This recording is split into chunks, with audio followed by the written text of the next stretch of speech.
Good morning, everyone. It's so wonderful to see all our friends and new faces too. And today's topic is opening to the flow of creativity. And it has been a wonderful week just by thinking about this topic in itself. Because many people in this world, when you ask them to help you with any specific project, or you want to involve them to do something new, something different, their main answer to you is, well, I'm sorry, I just don't have the time to do that. I'm not the type of creative person that you think, or I'm sorry, I just don't have that sense of beauty that you may have. And they just leave it like that.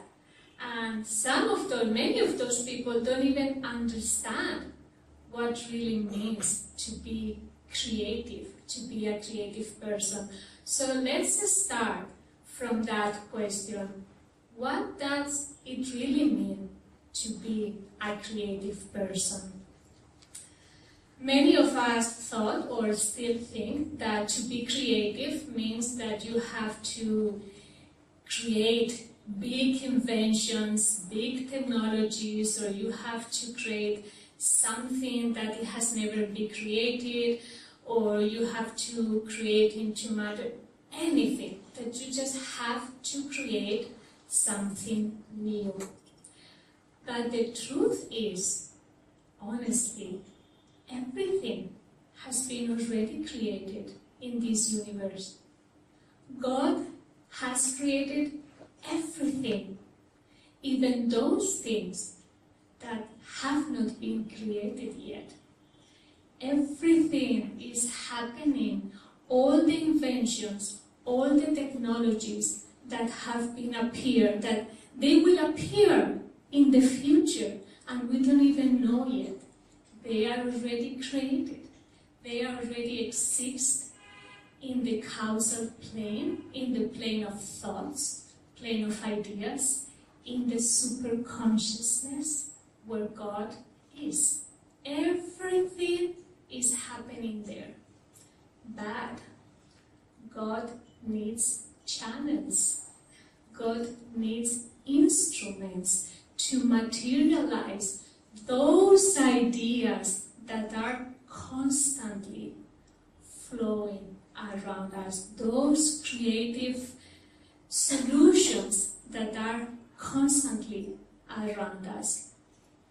So we could then say that a creative person is a person who has the ability, who can access to that plane of thoughts or of ideas and can receive that inspiration and that creativity and manifest it into matter. So that is to be a creative person, someone that can access to superconsciousness, to that place, to receive that inspiration and manifest it, channel it out. Well, I always thought that creativity was something that you were born with it, whether you had it or you didn't have it. But then Yoganandaji said, creativity can be developed. That was wonderful for me to hear that creativity can be developed. Everyone in this world can access to that place, to receive the inspiration and to manifest it. Isn't it wonderful? Each one of us can do that daily. Yoganandaji went even farther, giving us a technique how to do that. And many of us know how to do that technique, many of you know, but we don't take it as seriously, and it's really, really serious. He said as simple as, anytime, every time you need to resolve a situation, you are creating something from little things to big things, and you need a solution, a creative solution, an intuition to move forward in that you are doing. Yoganandaji said, send that thought, that inspiration, that question, that problem, sometimes, send out that question here at the point between the eyebrows. He called it the transmitting station. So bring all that thought, that question here and send it out with concentration. I need a solution for this. I want to find a creative way to do that. Give me the inspiration. And then he said, then go to your heart and receive. Feel the answer at that point. He called it the heart is the receiving station. As simple as that. Ask at the point between the eyebrows, receive the answer in the heart. It works mathematically. Many of us have tried, sometimes with more concentration and it works even better, sometimes with less concentration and it works a little bit lower, but it really works. Swami Kriyananda said that creativity is like a muscle.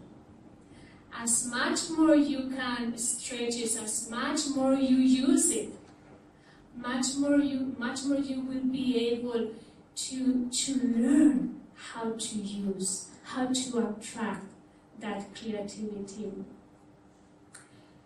Develop the ability to think creatively. Every single day, ask yourself daily, how can I improve that work that I'm already doing? How can I attract creative ways to do things, whether from big projects to small projects? Like, I'm not going to go into details, but like cooking, cleaning your house, how you interact with other people.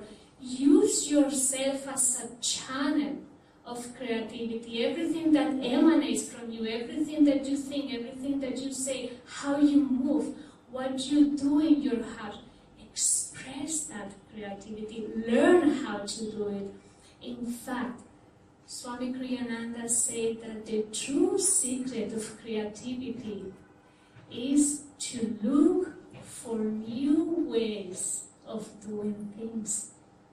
Just look for those new ways of doing things, and I'm sure you will find infinite ways to do things differently.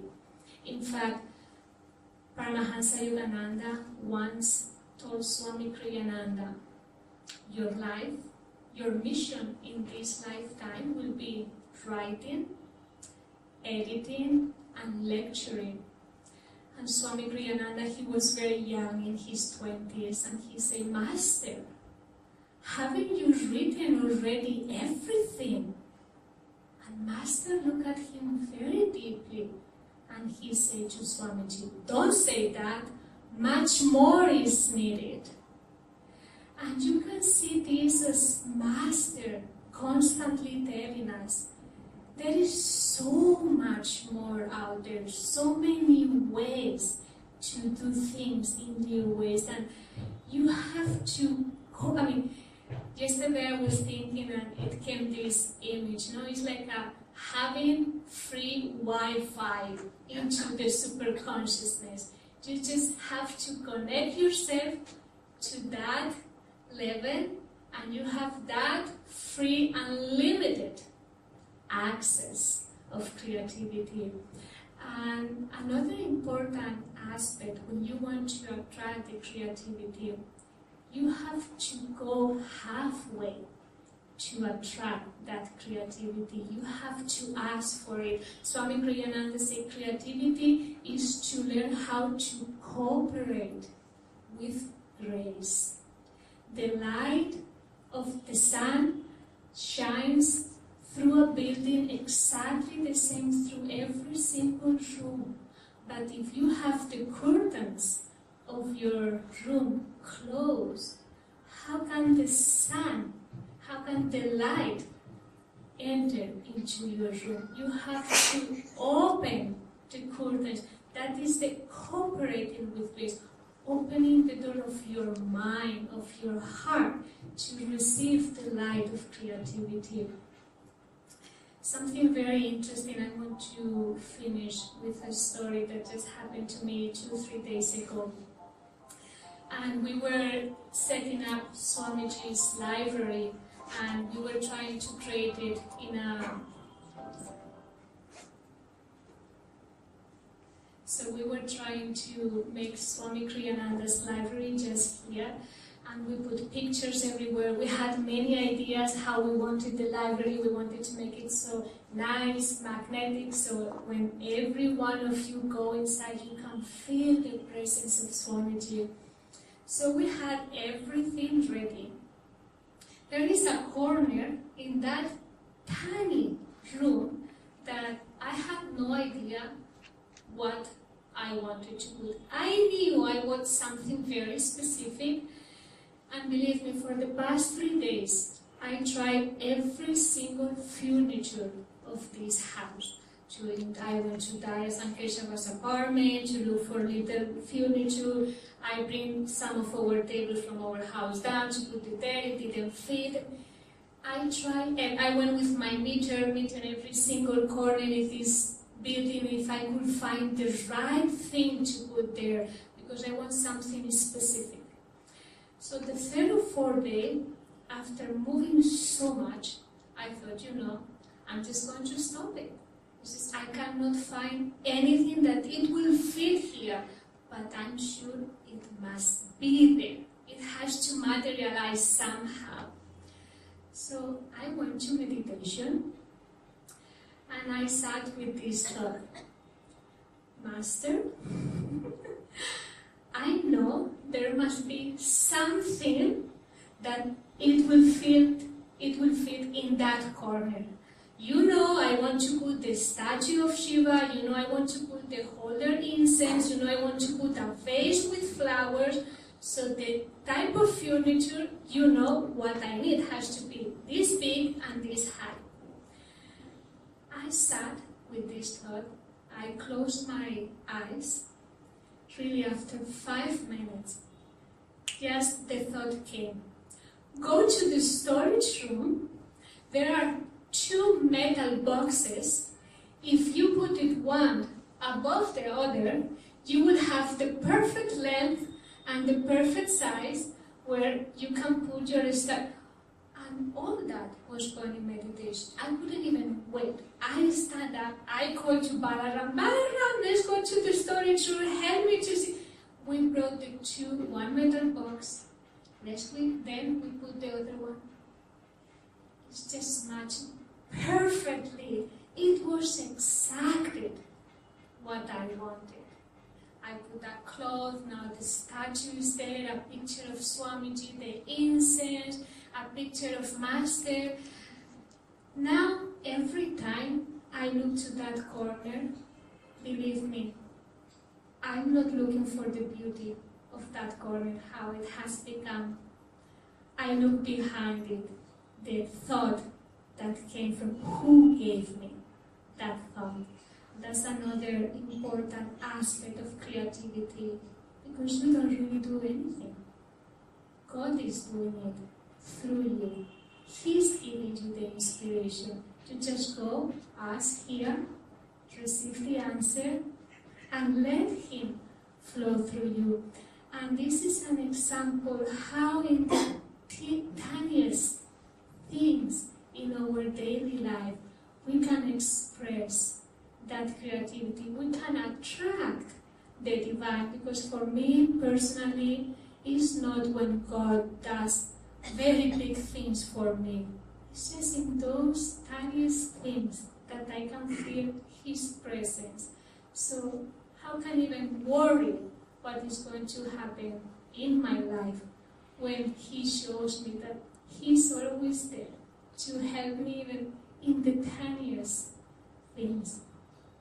So let's try to make of our daily life something creative, make of our days an adventure when we can invite that creativity in whatever we do and just manifest the divine creativity in each one of us, in everything we touch, in everything we say, in everything we express. God bless you. Good morning, everyone. Every time, I was telling Daya when we were thinking about this topic, she kept asking me, which topic do you want? And I made a decision that I will never choose the topic. I'd rather have the topic given to me. Otherwise, I always choose those topics I'm most comfortable with. And so creativity wasn't something that I was most comfortable with, but it gave me a good opportunity, as Narayani was saying. Whenever someone gives you a topic for the satsang, that whole week, you kind of play around with this topic. And every evening I go out for a run in this large park behind. And so while I was running, I was just playing how do you open yourself to a creative flow? What is creativity? And how can we express it in our lives? And obviously for us, as Narayani said, for all those of us who've been with Ananda, Swami Kriyananda's name is synonymous with creativity. He's done so much.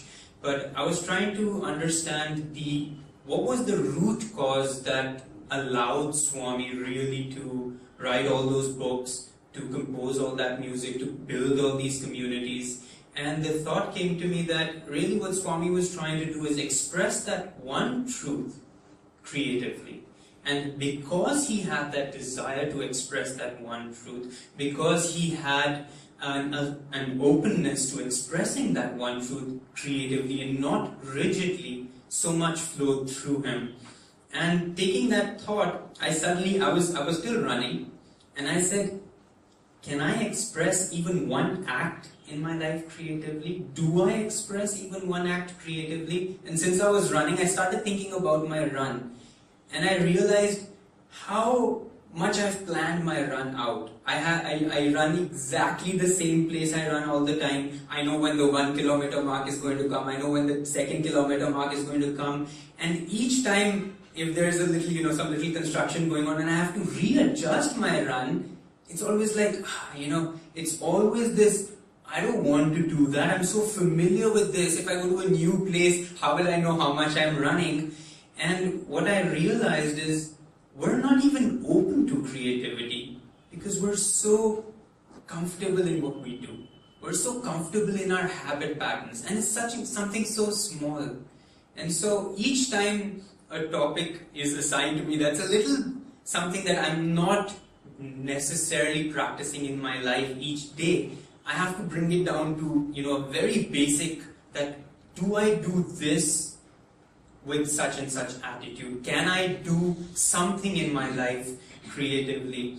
And so now that I looked at my run and I realized that I'm completely not open to running on a different route every day. I'm completely closed to that idea. I want to run every day in this particular pattern because that way I know how much I've run. That's the first thought I recognized I have.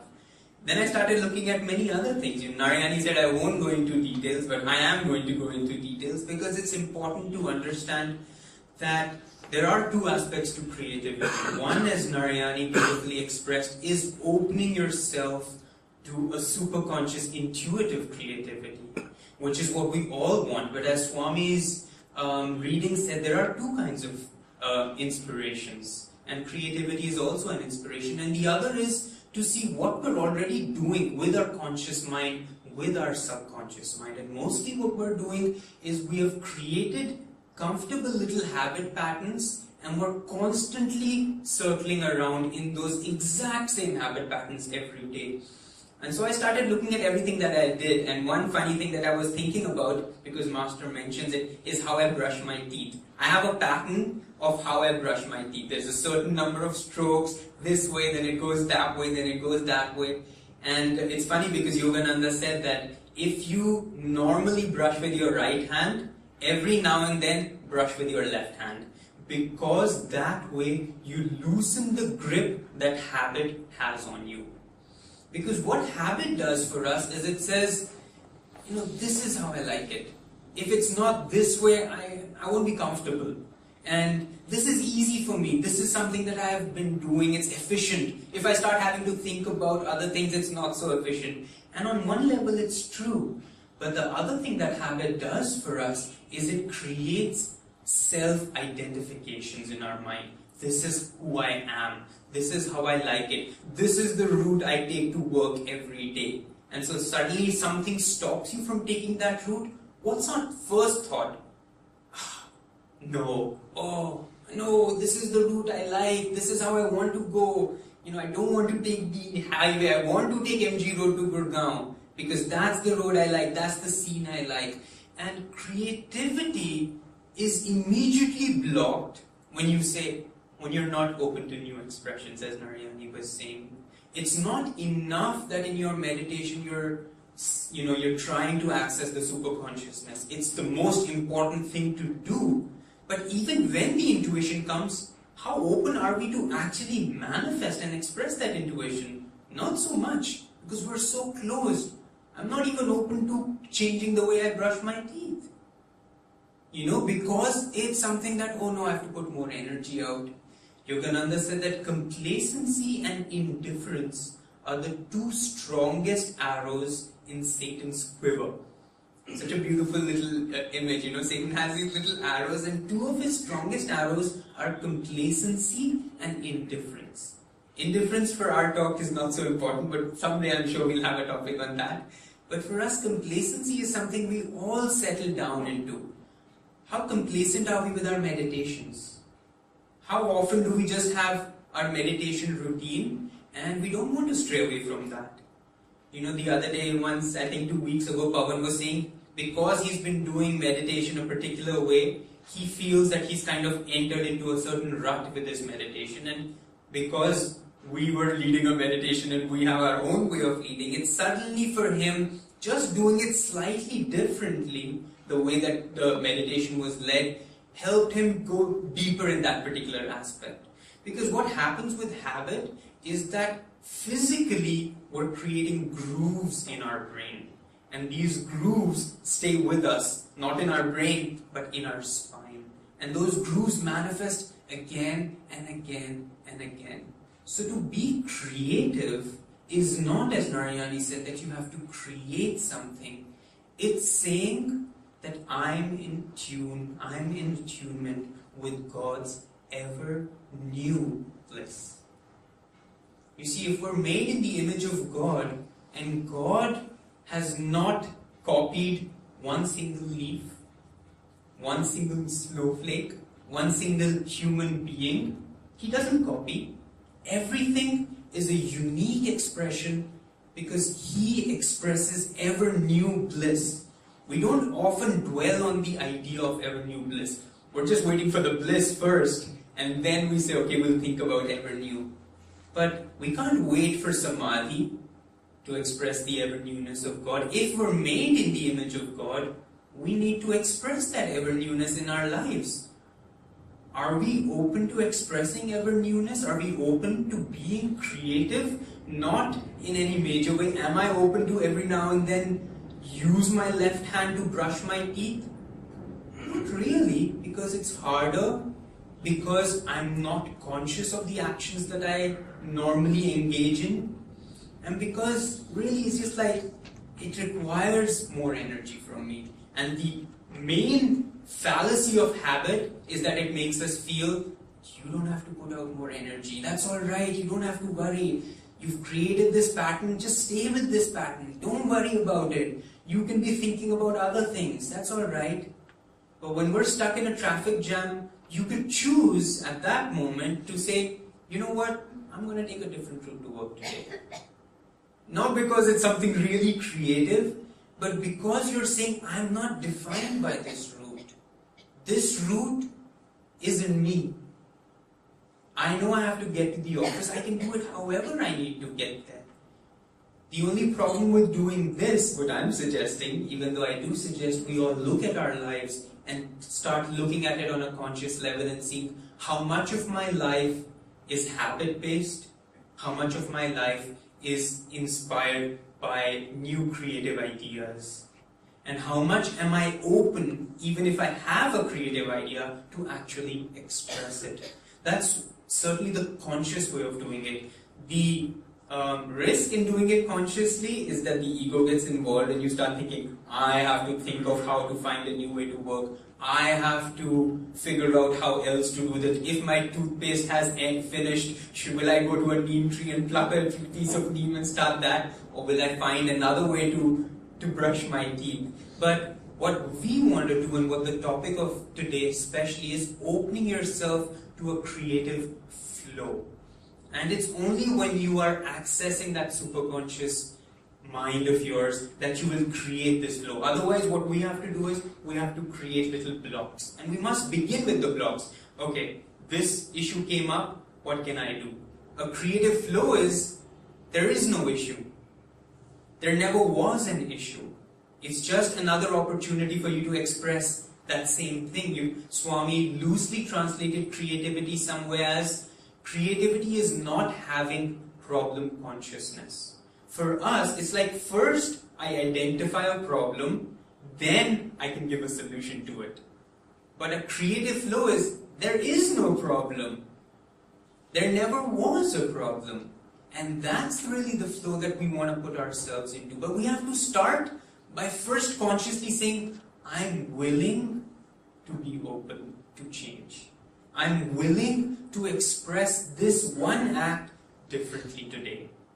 And if we can do that little by little with one act here, one act there, it's only then that we will open our nervous system really to receive inspiration. Because inspiration can come, but if like a hose has a stone in it, the water may enter the hose, but it's not going to come out the other end because there are these blocks. And our blocks are our habits.